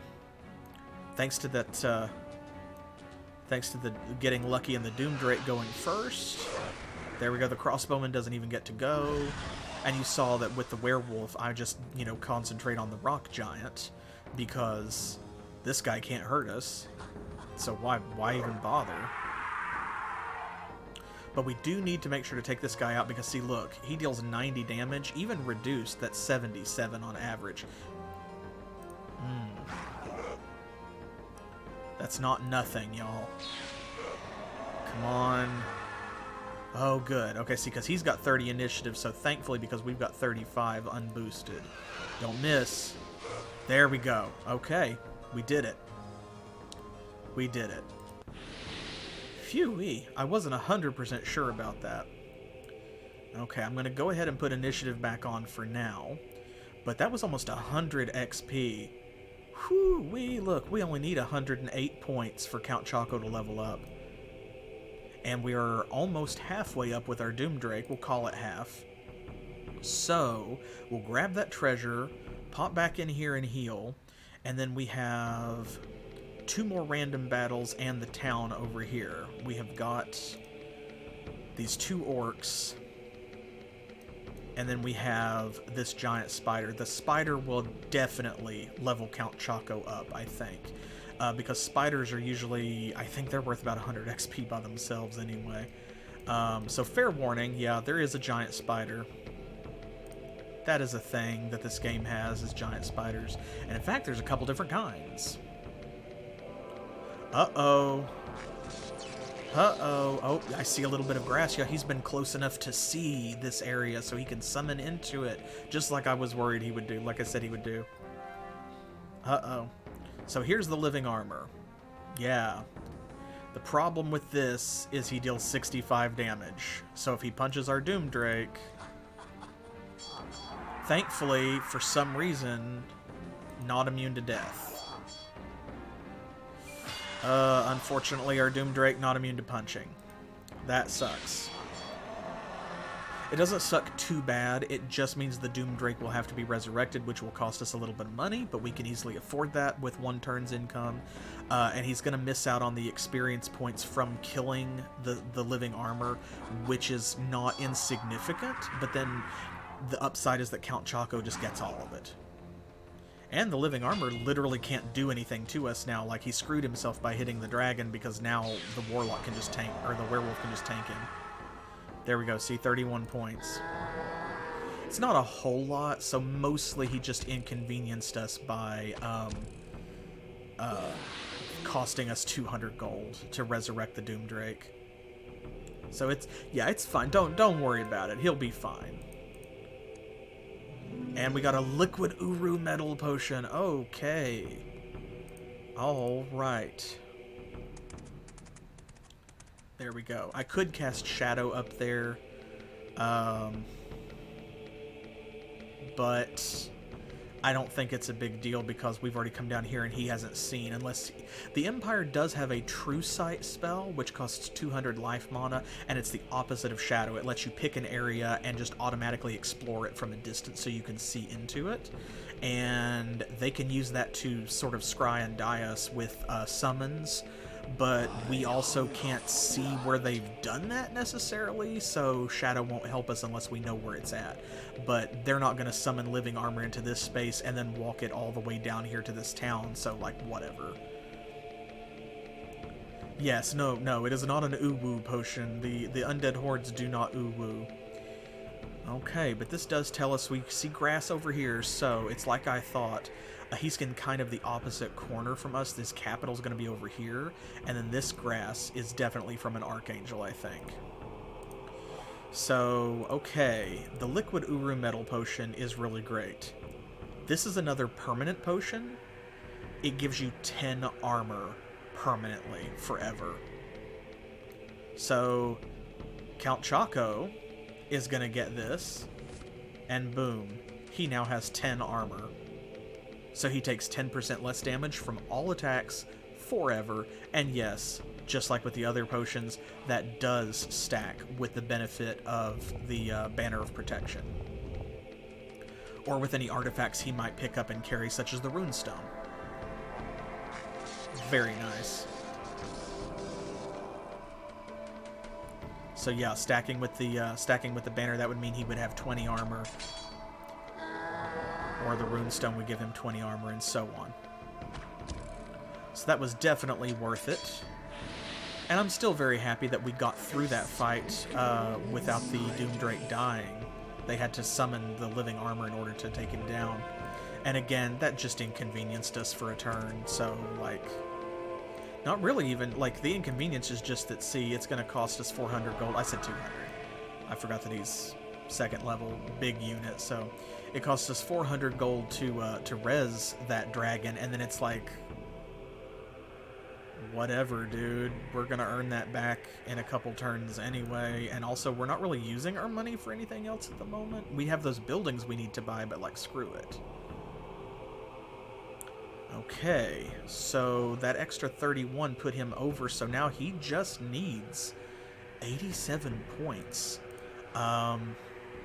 When we get back over here, I'm going to save it before I fight the spider, and I'm going to try the orcs first, because orcs are worth a decent amount. So we're going to see if the orcs will level him up. It's not worth it to train him first when he's this close, because you saw it took like 700 gold to train him for just over 100 XP. So that would blow everything that we have to just barely get him to, you know, within 1 point of a level anyway. So that is not a good use of our money. But if... There we go, there's the boneyard. Put the dragon skull over top of the cavern there, so it kind of meshes with and combines with the Doomdrake upgrade building. But that if the orcs put him like barely close to a level but don't take him over, then I'll just load it and fight the spider instead, which should definitely level him up, I'm pretty sure. But hopefully what that means is if we kill the orcs first, he'll level up, and then if the level cap is 5, which I think that it is, then the spider will give us a great, like, jump start on the next level, because you know that that's going to be like 17 or 1800 points. Okay, how much healing can we get for this? Almost all of it. Okay, so I'm going to go ahead and go.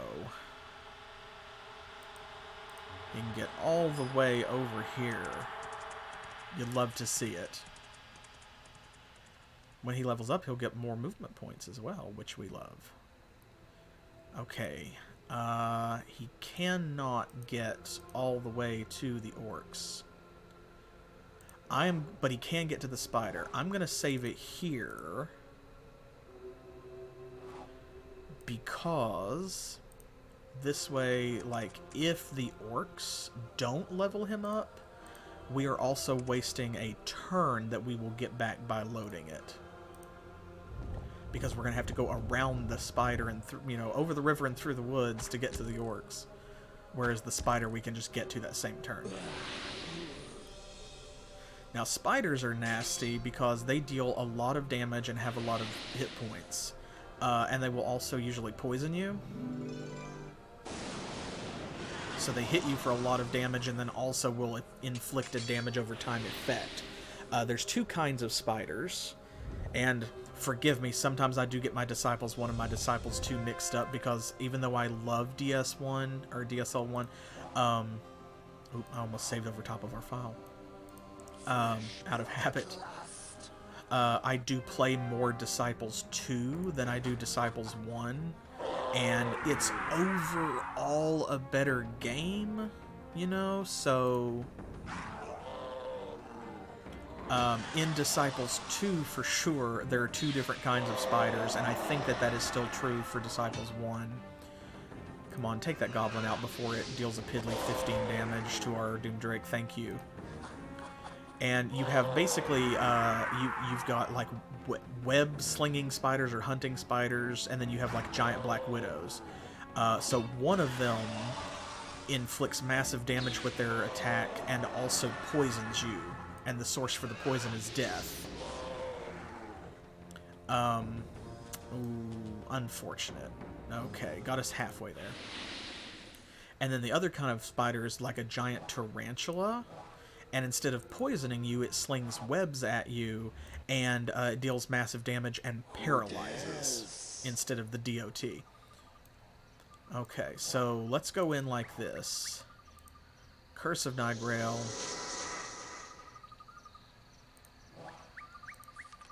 Weakness. Hey, hello again. Welcome back. We're about to fight a giant spider, just in case that, like, bothers you or something. Since you played Disciples, I'm assuming you're good. And the initiative is nice, but for this battle, I am going to take the armor because spiders just deal so much. And let's see. I don't want to kill the goblins because if we kill them with a spell, we will not get XP for them, and they're not worth a lot, but we want everything that we can scrape up. So there we go. We're going to hit them with a plague. Okay, so here we go. Here's the giant spider. Bred in goblin caverns by human slaves, giant spiders are tough in battle. And there we go. 350 HP, but look at this. Initiative 45, damage 120, and we just managed to get it down to 102. Big oof. Big oof. So having a Spectre or something to paralyze these guys makes a huge difference. But thankfully, like, we can take at least a couple hits. Yeah, I always... God, I hope that the spider misses. Because whenever one of these giant spiders misses an attack, it's like Christmas in July. Right? Okay, we got one more round in us. Come on, guys. As long as nobody misses, we're okay. Because Count Choco is going to go before the spider does. And so should the werewolf. Oof. Okay, that's the only miss we get. Werewolf, you got to finish it. There we go. Okay, good. Oh, dang. Oh, man, look at that. That sucks. I thought for sure that would just barely nudge us up to a level. Man. Okay. Well, we're going to waste a little bit of XP and have to fight these orcs anyway. But it's okay. We'll live. We'll live. No harm done. If we were going to have to do both of them anyway, I would rather do the spider first because the orcs are the easy one. So then we can just debuff the orcs too. And, the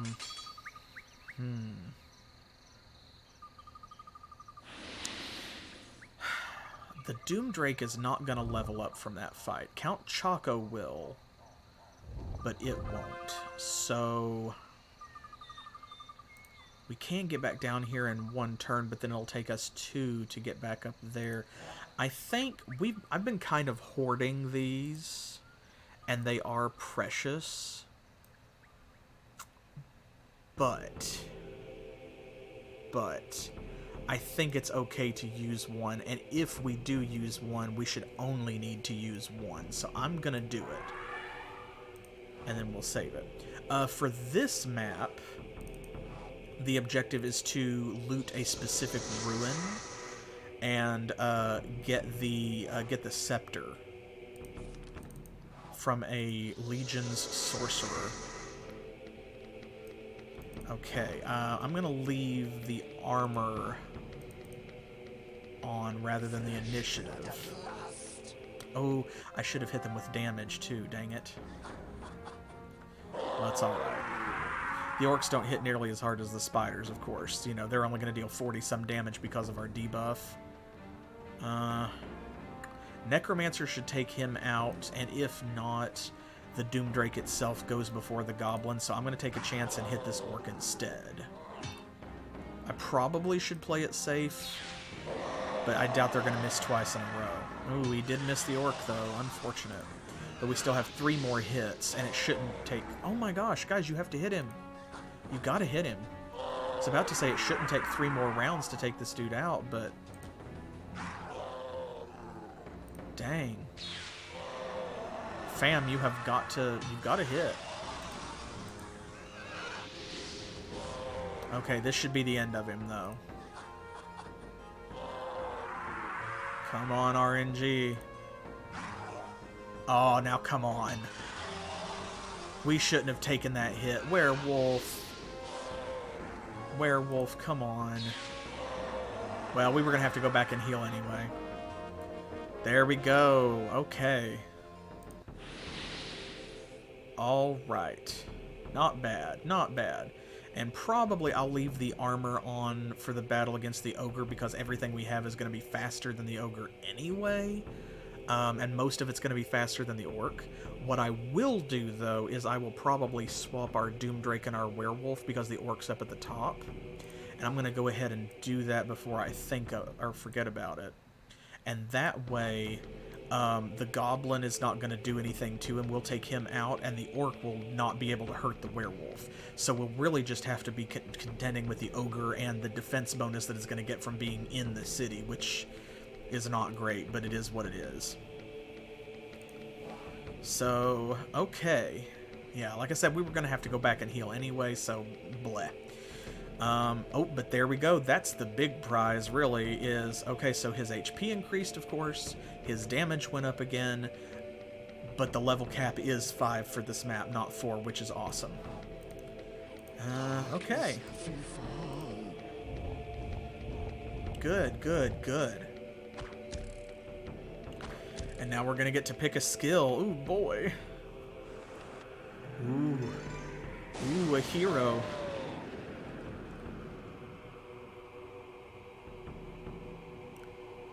Good thing they can't get to us from over here, because they are going to have to come through that big party. Okay, so we cannot choose leadership this level. It is an even-numbered level. We don't get the choice again until level 5. So that's going to be the big project and the big prize for this map, is if we can get to level 5, which I am going to try and grind for, then we will have leadership maxed out on Count Choco, and that's going to be awesome, because then he can have a full party. All 6 slots will be full. This level, we get to choose one of these fantastic skills. So which should we take? Again, we have the option of Artifact Lore, which allows him to use artifacts, and Arcane Knowledge, which allows him to use tomes. We've not found any artifacts this map, and we didn't bring any with us from the last map because Banner Bearer, we decided, was more important. It's been doing pretty well for us so far. I'm not upset. Our banners are doing great. That means we have to choose again. Do we want to replace one of our banners with an artifact? Likewise, Arcane Knowledge allows us to use tomes. Now, we have found some tomes, and they are useful, but they are only going to affect him because of the ones that we found so far. I feel like the banners are more useful, at least for right now. So I will leave that up to y'all, but here are the other new ones we have to choose from. Of course, we've still got Toughness, 20% more hit points. We can probably put that one off because he's got the High Father potion and because he heals. Then we've got Pathfinding, increases movement points by 25%, which is awesome. That's going to jump his movement up from at least 40 to 50. That's pretty good. We've got Keen-Sighted, which allows him to see further in the fog of war, so he will clear more of the black as he goes around. I feel like that's the least useful one, simply because the usefulness of that drastically decreases as the game goes on, like on the same map. So straight out of the gate, it's an okay power, but towards the end of a scenario, it's worth nothing, because you have the entire map uncovered. And then we've got Might, which adds 25% damage to the attack of the leader. So, I kind of feel like in order of usefulness here, we've got probably Might would be my number one choice, because the weakness of the Nosferat is that he deals low damage compared to other like mage type heroes, because he's hitting the whole party but for crap damage, and the reason for that is of course he's absorbing half of it back as health. So using Might, yeah, see, you know, using Might means that he's going to get a permanent scaling damage boost as he continues to level up, and not only is he going to hit the enemy party harder, but that means that he's going to heal more. So that's great, and that healing is going to scale with his scaling damage bonus too. Then pathfinding, of course, we know more movement points is more better in Disciples, and then toughness means that he's going to go down harder. Artifact lore and arcane knowledge, again, our banners have been doing pretty well so far. So here's the real thing. I see you saying Might, I agree.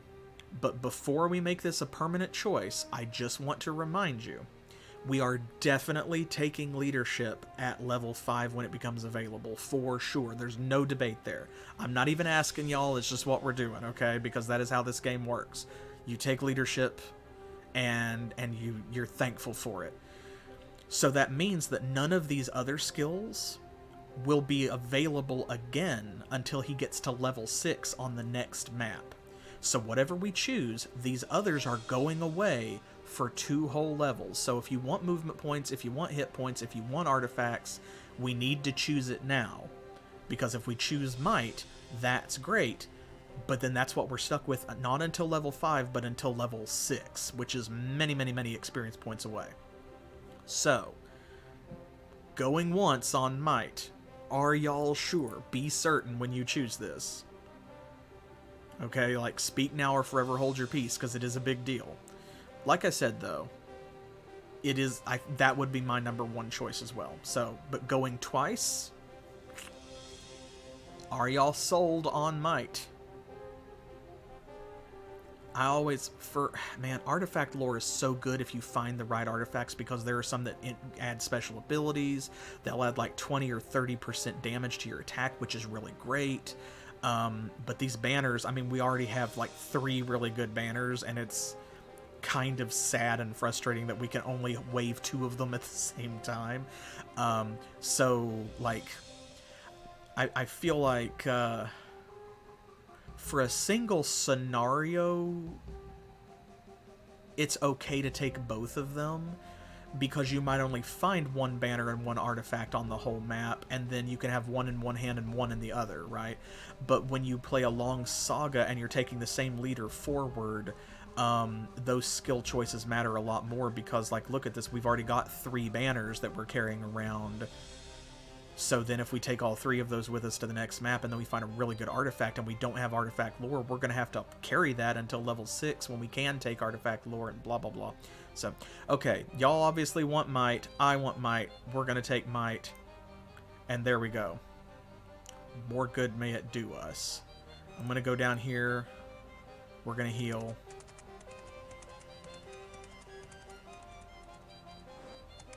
Yeah, now Count Choco can do a big hit. Look at that. His damage is now 25 plus 6. There's that 25% bonus. So he's going to deal 31 damage on, is going to be his average. So if he deals 31 to everybody, then that means that he is dealing a total of 186 damage to the enemy party, like spread out, yeah, but still almost 200 damage. And what's more important is he's going to get half of that back as health. So he's going to get like 93 damage on average against a full party of 6 units back in healing. That's really powerful. That's really powerful. Okay. So now I think the next thing that we need to do is we probably need to save up to go ahead and buy our Lich Queen and give her an army. and then buy that staff for her so that she can use it on Count Choco for the rest of the scenario. Going inside me. Because once they have been purchased, that's pretty much the end of our spending, I think. Unless we okay, it's already level 4. That's probably good enough. We don't really need to upgrade that to level 5. But like, werewolves are expensive, so if we're going to give her a front rank full of werewolves, which seems like kind of an awesome idea, honestly, then that's going to cost a lot of money anyway, so we should go ahead and get started. If we are going to fill her front rank with, like, Dark Lords or something, that will cost less money to start out, but then we will have to buy those buildings. Either way, we should probably go ahead and get a jump on that. So, I'll tell you what, it's almost time to call an end to this episode. So, uh-oh. Oh, perfect timing, right on cue. Here comes the Empire, baby. Right on cue. So the only thing we have left to do on this entire side of the map is we've got to take this town so that we can hold this pass against the Empire. And buddy, they just showed up as I was talking about it. So we need to get in here. We need to take these guys out. We need to put a guard in here because they are coming for this party. And see, the Thief's Poison does affect everybody because it doesn't have a source. It just inflicts damage. It just takes a certain percentage of your HP. So it is going to work on these werewolves and this vampire, which means we probably need to get up there and we need to kill these guys before they get down here and steal the XP. Because if they've got a thief down here, they are coming for these dudes in the next couple turns. And if that's the case, if we let them come for them, then it's basically wasted XP because these dudes would be a lot of great XP for Count Choco and our Doomdrake, who is more than halfway towards being a Death Dragon. So, we're going to have to go back up here, and Count Choco is going to have to hold the pass until our Lich Queen is ready. But that means that we need to go ahead and, like I said, we need to get started building that Lich Queen while we've got the cash. So, this is the last thing we're going to do for this stream. We're going to buy the Lich Queen, which is going to cost 500 gold. What are we going to call her, y'all? I'm going to let you name this mage champion who is going to wield the Staff of Traveling, and she is going to hold the pass against the Empire. So, what is the name of this Lich Queen? Is Ms. Darksoul coming back? Is this... How are we role-playing this? Is Ms. Darksoul catching up with us from behind? Like, Count Choco's been here for a while. So, like, you know, she's had time to move the front forward and secure the way behind to secure our base. So, is this the return of Ms. Darksoul? Or is this somebody else? Is this a new Lich Queen? Freshly risen from the tombs of the Alkmaar, who is coming to stymie the Empire and stand shoulder to shoulder with Count Choco as he presses forward for the glory of Mortis. I kind of like both of those, but it is up to y'all. It is up to y'all. Kunkka. Is that... Okay, so is that just like a made-up fantasy name because you have names like Aurangzeb that the Undead Hordes kind of already get randomly generated that's on their list, and they all sort of sound like that? So is that just like an in-character name, or is that actually a meaningful name from another language? I'm interested to know. If you feel like explaining, because I like a heaping serving of lore with my character names. Most of the time, if it's an in-character name, like if it's setting appropriate. If it's just a goof-off name, then like they kind of happen organically anyway. So Ms. Darksoul did do pretty well. Now see, I don't play Dota. I know of Dota, but like I don't go here. So Okay, well, we have one for a new Lich Queen and one for the return of an old favorite. So does somebody want to break the tie? Can we get a tiebreaker in chat? If not, then I'll flip a coin. Ms. Dark's okay. All right, then here we go. All right. Here we go. Ms. Dark Soul is back, baby. She's back. She is back, and she starts with a leadership of 3, and she will have to level up before she can have more than 3 units. So, what I propose is we will start her off by putting 2 werewolves split up in her front rank. That will force even a full front row of 3 powerful units like 3 angels or 3 grand inquisitors that the Empire has to split their attacks up.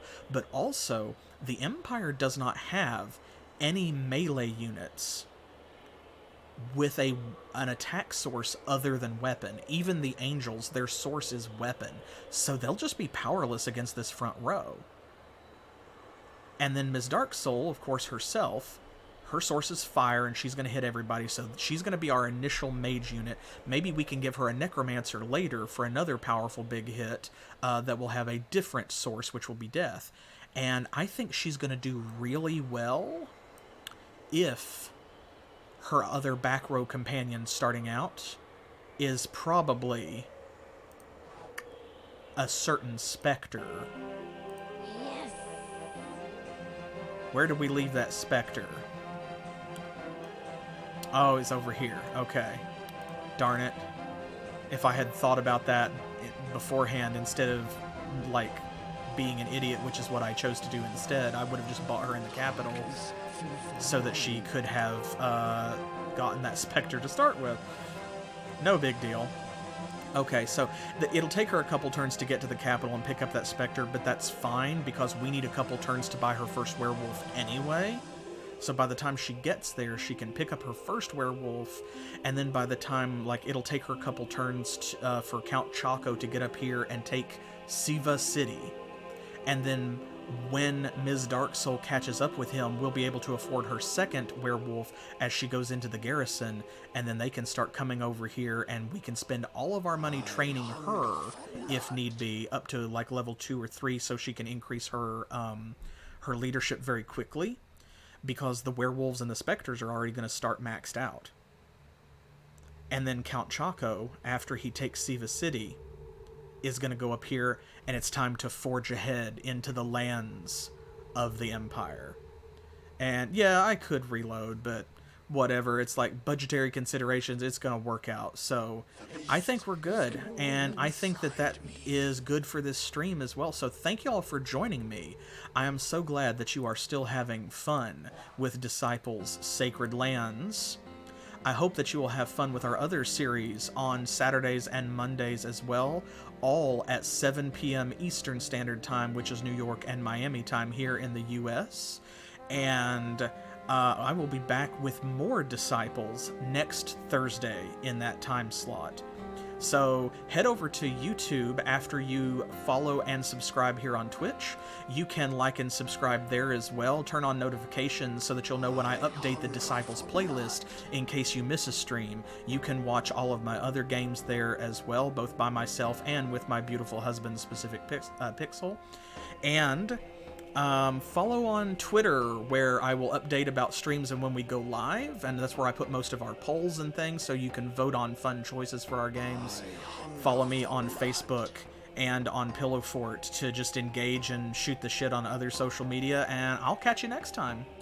Thanks all for being here, and as always, thanks for playing.